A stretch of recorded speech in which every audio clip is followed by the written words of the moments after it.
So today we have a very special guest. Hello, Johanna. Hi, Joe. How you doing? I'm good. So Johanna is a loan officer here at Morgan Financial. And so with that, why don't you tell us a little bit about yourself? So I recently had a baby. I've been working for Morgan Financial for about 3 years. I moved to Florida about 10 years ago. So also I am a first-time home buyer as well recently. So I'm excited to help my clients and help with education as well. Awesome. How was your experience buying your first home? Well, it was with Morgan Financial. It was great, really fast, really smooth, and got a great deal. Realtors involved were fantastic. Awesome. Good to hear. That wasn't really the topic for today, but that's always cool to talk about. So today, we're talking to you about working together with your real estate partner. So how best a lender and a realtor can work together, right? Mm-hmm. So I know you have a lot of great partners out there, but I'll just fire off some questions to you and we'll go from there. But what are some common challenges that you and your partner encounter when working together? What are some challenges that you all have had and how do you deal with them? So one of the biggest challenges, at least that I've had recently, are the education piece. I'm working with a lot of first-time home buyers. So a lot of first-time home buyers, they get their information from a friend or from social media or the news. So even just recently, I had a client that they were working on getting pre-approved with me. And then they started talking to an FHA lender as well. And I was asking them, well, why? Because we were working together and we were almost pre-approved. And the reason was because he was under the impression that you had to put 20% down with a conventional loan when all other areas would have benefited great with going conventional. So just that education piece with these clients is one of the bigger challenges that we have. Yeah, education. I mean, you mentioned like the biggest one is the biggest barrier to entry to most first-time home buyers in their mind is the down payment. Right. Because most first-time home buyers are younger people, even some older people. They still think you need to put 20% down. So I think as an industry, for some reason, even though we try to dispel that myth, it still keeps coming up over and over again. So Johanna, what should realtors know about the lending process and how they can communicate this to their clients? Like, I know we have a very specific process here at Morgan Financial, but if you were, when we work together with a partner, how can we best help the agents educate or communicate what they need to know about our process to their client? Does that make sense? Yeah. I would say one of the biggest things are just the differences in how Morgan Financial works versus other lenders. So we work towards getting them pre-approved, getting their documents up front. So the lender's setting the stage with their borrowers. My trusted partner, Johanna, is going to give you a call. They're going to go through the loan consultation and work on getting those documents for her. So we can get pre-approved up front. And then when I speak with them, I follow up with that. So by the time that they do get documents and get them pre-approved, the hard part is out of the way. So from there, the lending process is pretty straightforward. Okay. So I guess what they should really educate their clients, like, look, you got to get pre-approved, got to get pre-approved. I might take you out once, but in order to keep this relationship going, you got to get pre-approved. I see too many times agents are too, I don't want to say scared, but they don't want to rock the boat, And so they might get a pre-approval letter from Acme Lending based out of like Wisconsin, and they don't even know who Acme Lending is. And they're like, okay, you're good, when they really might not be. Right. So then they might be putting that client, a lot of their own money and time at risk, as well as their client's money and time. If they don't, that pre-approval is not real or valid, right? Right. So too many times I've seen that too. So how do we help them overcome that issue?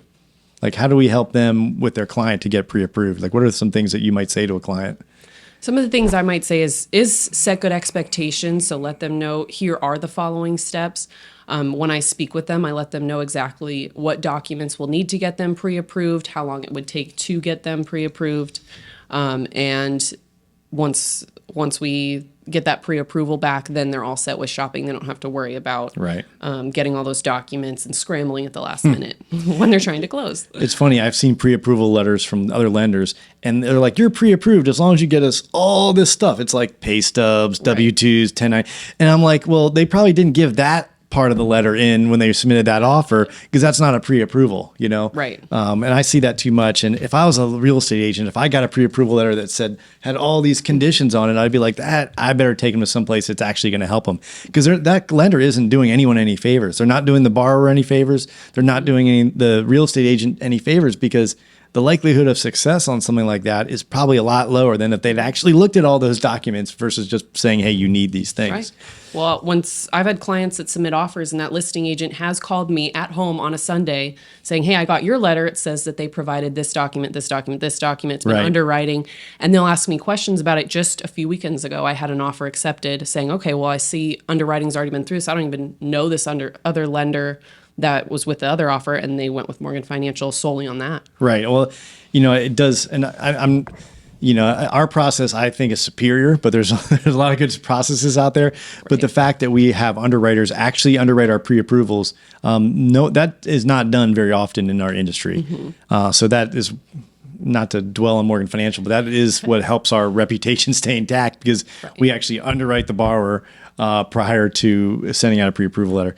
All right. How about success stories? I know you've had a lot of success out there in working with different real estate agents and partners of yours, but do you have a success story of working together to benefit the client or the transaction, or something that you can share with us?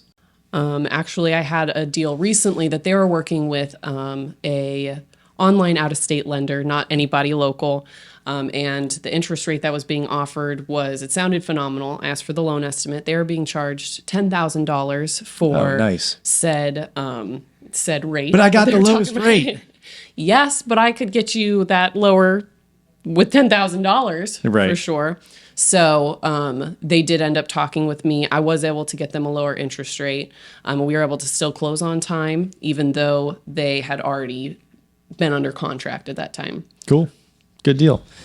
So what are some key things or key parts of that relationship between a real estate agent and a loan officer? What are some key things that if you're doing these things, you're doing it right? Or what are some key things in that relationship? Number one for me is communication. Okay. As far as me communicating with the realtor, letting them know, I always say after I speak with your client, I'm going to call you next. You're my next phone call, so that everybody's on the same page. Because once a transaction is active, then you've got how many players in the game? Right. A lot of players in the game. So if something is going off course a little bit, everybody needs to know what's happening so we can all work together to get it back on course. So communication and vice versa. As the lender is working with their realtor, if there's something that they need to communicate, just having that open line is what really makes a strong relationship. Yeah. Okay. Good. Smooth transaction. Communication. Well, I always came down to those things. It's the agents say that's the number one thing they want is communication in a transaction. They want to close on time. That's just a given. I mean, I don't think I can count on one hand in the last 14 years since I've been here where we've closed deals not on time. Yeah. And typically it's for something that we have no control over. Because at the end of the day, it is that relationship is to yield a really happy, satisfied customer. And if you get that, everything else falls in line, right? Everything else falls in line. All right. So Johanna, obviously you work well with agents and you have a lot of agent partners, but what's one piece of advice you would give realtors about working with lenders? Like, what's the best piece of advice you can give all realtors out there how to better your relationship with your lender to work better? Because we all have the same common goal of getting loans closed and people in houses. So what's one piece of advice you'd give the real estate agent about working with their lender? I would say it starts all at the beginning as far as the referral with the client to the lender. So I hear a lot of people say that they think they have to give out 3 cards. And the feedback I've gotten from clients is that they feel like that's confusing. They're trying to get pre-approved to purchase a house. A lot of times they found a house that they do love. Now they've got to call 3 different people. They've got to start the process with 3 different people just to find out who's got the lowest interest rate, let's say. So the biggest success that I've found is when a real estate partner directly refers to the lender, tells them a little bit about us, how we work, and really recommends. So then when I do get on the phone with them, and then we can all work together with, I think I've said setting expectations a few times now, setting good expectations, walking through the process, and education, whether it's a first-time home buyer or even a 10th-time home buyer, really makes for a really smooth process. Okay. So about, I think that brings up a great point. I've heard this for years in the industry. Well, my broker says I have to give out 3 cards. And I think that's just a nice way of saying, like, I'm going to give the client options and all these things. But in reality, they are adding confusion. Now, obviously, as a lender, we say, oh, I want to be the only card. But I don't want to be the only card if it's not the right buyer for us, right?